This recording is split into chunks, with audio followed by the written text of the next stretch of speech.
Hello everyone, welcome to Precious Handmade. இன்னைக்கு resin and hardener வச்சு keychain எப்படி பண்ணுறேன்னு உங்களுக்கு காட்ட போகிறேன். இப்போ அதுக்கு நான் வெயிட் மிஷின் எடுத்துக்கிடுறேன். ஸோ அதில் ரெசின் அண்ட் ஹார்ட்னர் ஊற்றி நான் மிக்ஸ் பண்ணிக்கிடுறேன். நான் எடுத்திருக்க ரேஷியோ 3:1 ரேஷியோ. ரெசின் 3 பங்கு கொடுத்தோம்னா ஹார்ட்னர் 1 பங்கு கொடுக்கணும். ஸோ நல்லா நான் மிக்ஸ் பண்ணிக்கிடுறேன். மெதுவாக மிக்ஸ் பண்ணாதான் உங்களுக்கு பபிள்ஸ் அதிகமாக ஃபார்ம் ஆகாது. இப்போ நான் மிக்ஸ் பண்ணி எடுத்துக்கிட்டேன். ஸோ மிக்ஸ் பண்ணோம்னா நல்லா கிளியராக கிறிஸ்டல் கிளியராக நம்மளுக்கு கிடைக்கும். இப்போ நான் அதில் ஒப்பாக் பெயிண்ட் மிக்ஸ் பண்ணிக்கிடுறேன். இது ஒப்பாக் கலர். இது டிரான்ஸ்பரண்ட் கலர் கிடையாது.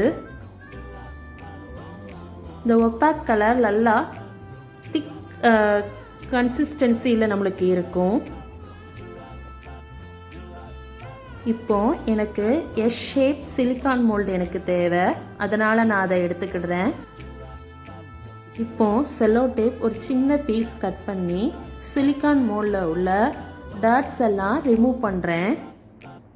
ஸோ இப்போ ஒட்டி ஒட்டி நம்ம எடுத்தோம்னா நமக்கு டாட்ஸ் எல்லாம் டேப்பில் நம்மளுக்கு வந்துடும்.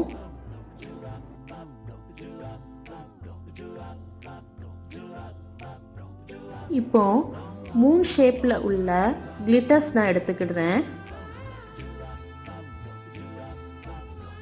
அதில் எனக்கு தேவையான அளவு மோல்டுக்குள்ளே வைக்கிறேன்.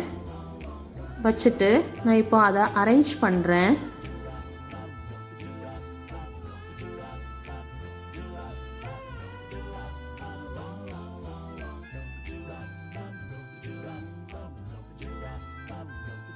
இப்போ ரெசினை மறுபடியும் லைட்டாக மிக்ஸ் பண்ணிவிட்டு ரெசின் மோல்டில் ஊற்றுறேன்.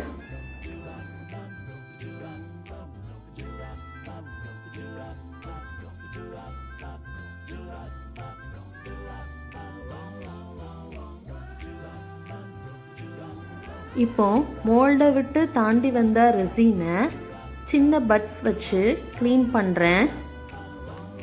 இப்போ லைட்டர் யூஸ் பண்ணி ரெசின் மோல்டில் உள்ள பபிள்ஸை கிளியர் பண்ணுறேன்.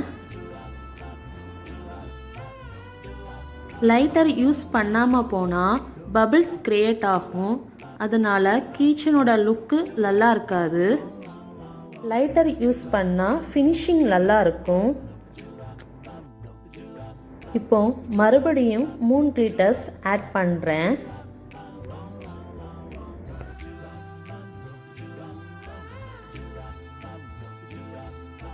இப்போ ஃபுல் 1 டே ரெசின் மோல்டை டிஸ்டர்ப் பண்ணாமல் ட்ரை பண்ண போகிறேன்.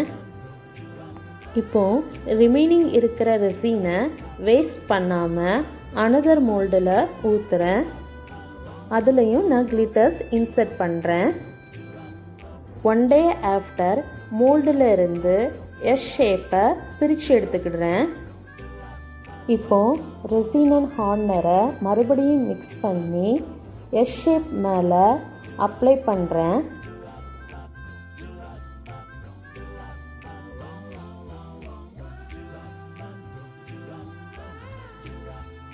இப்போ எனக்கு தேவையான அளவுக்கு 3 கிளிட்டர்ஸ் ஆட் பண்ணுறேன்.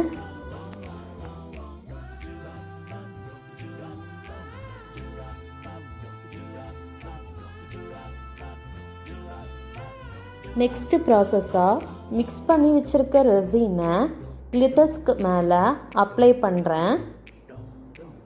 அப்ளை பண்ணிவிட்டு 1 டே ஃபுல்லாக ரெசினை டிஸ்டர்ப் பண்ணாமல் ட்ரை பண்ணுறேன். ஒரு நாளுக்கு அப்புறம் நம்ம கீச்செயின் ரெடி ஆகிடுச்சு. இந்த கீச்செயினில் நான் குட்டி குட்டி சார்ம்ஸ் ஆட் பண்ணியிருக்கேன். இப்போ நம்ம கீச்செயின் பியூட்டிஃபுல்லாக ரெடி ஆகிடுச்சு. இதை இப்போ பேக் பண்ணி கஸ்டமருக்கு டெலிவர் பண்ண போகிறேன். உங்களுக்கு இந்த வீடியோ பிடிச்சிருந்தா லைக் பண்ணுங்கள், ஷேர் பண்ணுங்கள், சப்ஸ்கிரைப் பண்ணுங்கள். மீண்டும் அடுத்த வீடியோவில் சந்திப்போம். Bye by.